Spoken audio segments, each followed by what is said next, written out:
இப்ப பொதுவா சொல்ல போனோம்னு சொன்னா நாவிதம்பள்ளி பிரதேசத்துல இந்த கிட்டங்கி வீதி வந்து நான் பிறந்த காலத்திலிருந்து, அதாவது எனக்கு இப்போ 32 வயது, 32 வருஷ காலத்துல இருந்து நான் பாக்குற காலகட்டம், அதாவது ஒரு 15 வயசுல இருந்து பாக்கேன், இன்னைக்கு 14 வருஷமா பாக்கேன். அங்காலயம் வந்து ஒரு நாவிதம்பள்ளி பிரதேசம் இருக்கி, ஒரு பிரதேசம் இருக்கி, இங்காலயம் ஒரு பிரதேசம் இருக்கி, அவங்க 2 இருக்கி.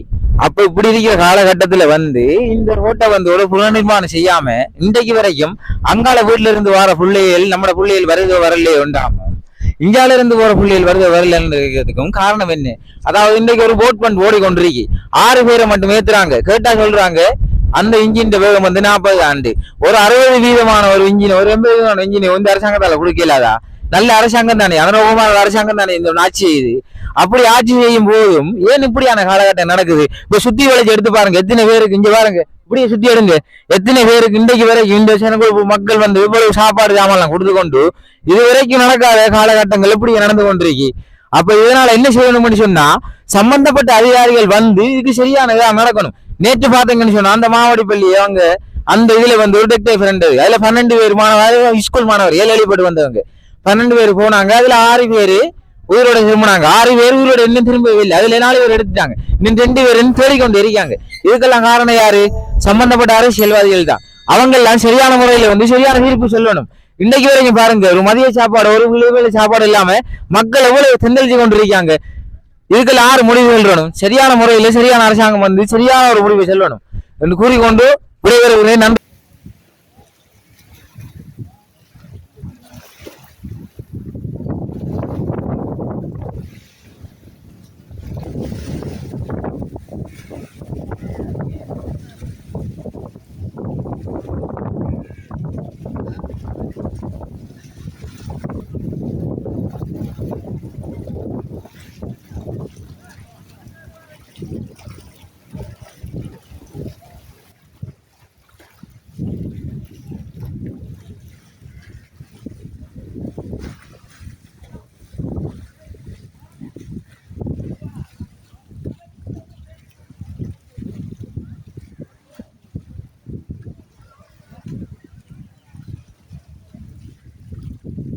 இப்ப நாவிதம்பள்ளி பிரதேசம் இருக்கு. இப்ப கல்முனை மாநகர சபை இருக்கு. மாநகர சபையில 2 டிவிஷன் ஆபீசர் சொல்றாங்கன்னு, அவங்க இந்த பாதையில இப்ப நேவிக்காரங்க ஒரு போட் ஓடிச்சிருக்காங்க உண்டு.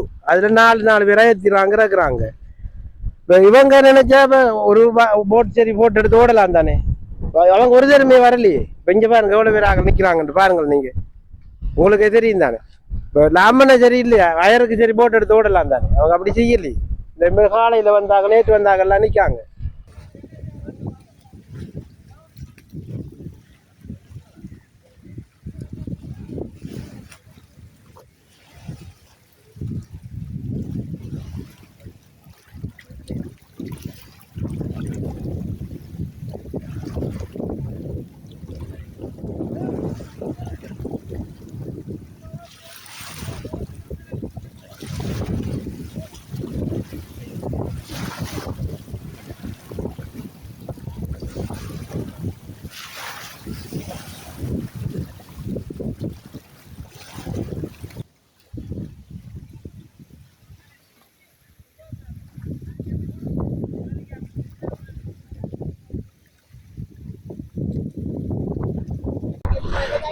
தற்போது நாங்கள் கிட்டங்கி தாம்போதிக்கு அருகில் நிற்கிறோம்.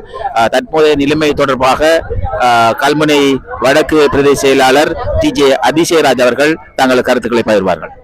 அனைவருக்கும் வணக்கம். நிலவுகின்ற மிகவும் மோசமான இந்த சீரற்ற காலநிலை காரணமாக ஒட்டுமொத்தமாக கூடுதலான பிரதேசங்கள் வெள்ளத்தில் மூழ்கி இருக்கின்றன. இதிலே நாங்கள்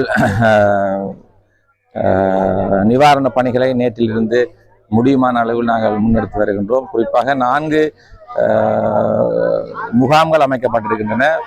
பாண்டிருப்பில் ஒன்றும், பாண்டிருப்பு மகா வித்தியாலயத்தில் ஒரு முகாமும், சேனை குடியிருப்பு கணேசா வித்தியாலயத்தில் ஒரு முகாமும், நட்பட்டி முனை சிவசக்தி வித்தியாலயத்தில் ஒரு முகாமும், இங்கே உங்களை பார்க்கக்கூடியதாக இருக்கும் துறவேந்திய மதன் சொல்லுகின்ற கிராமம். இது சேனை குடியிருப்பு கிராமத்துவத்தர், சேனை குடியிருப்பு 1 கிராமத்துவத்தர் பெரிய நிலை வருகின்றது. இந்த கிராமத்துக்கு செல்லுகின்ற 2 வழி பாதைகளும் தற்பொழுது முற்றாக நீரினால் மூழ்கடிக்கப்பட்டிருக்கின்றது. அதன் காரணமாக நாங்கள் அவர்களுக்கு அங்கே இருக்கிற பாடசாலையிலே சுமார் 65 குடும்பங்கள் இப்பொழுது தங்கியிருக்கின்றார்கள். அவர்களுக்கான சமைத்த உணவுகளை நாங்கள் இன்று காலை அதுபோல் இன்று மதியமும் நாங்கள் இப்பொழுது கொடுத்து வருகின்றோம். அதற்காக அது மாத்திரமில்லை, இந்த கிட்டங்கி பாலத்தினுடான இந்த போக்குவரத்து பாதமும் முற்றாக தடை செய்யப்பட்டுள்ளது. அதற்காக எங்களுடைய நேவி இலங்கை கடற்படையினர் ஒரு படகு சேவை இங்கு வழங்கி வருகின்றது. மக்களுக்கு பெரிய ஒரு ஆறுதலாக இருக்கின்றது. மிகவும் பாதுகாப்பான முறையிலே அந்த படகு சேவை இடம்பெறுகின்றது. அந்த கிராமத்துக்கான போக்குவரத்தும் இப்பொழுது படகு சேவையினூடாகவே இடம்பெற்று வருகின்றது. இப்பொழுது வெள்ள நிலைமை சற்று குறைய ஆரம்பித்திருக்கின்றது. நான் நினைக்கின்றேன் இன்று இந்த காலநிலை சீராக வருகின்ற பொழுது நாளை கூடுதலான பிரச்சனைகளுக்கு தீர்வு காணக்கூடியதாக இருக்கும் நம்புகின்றேன். நன்றி.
கொஞ்சம் நீங்க போறீங்க.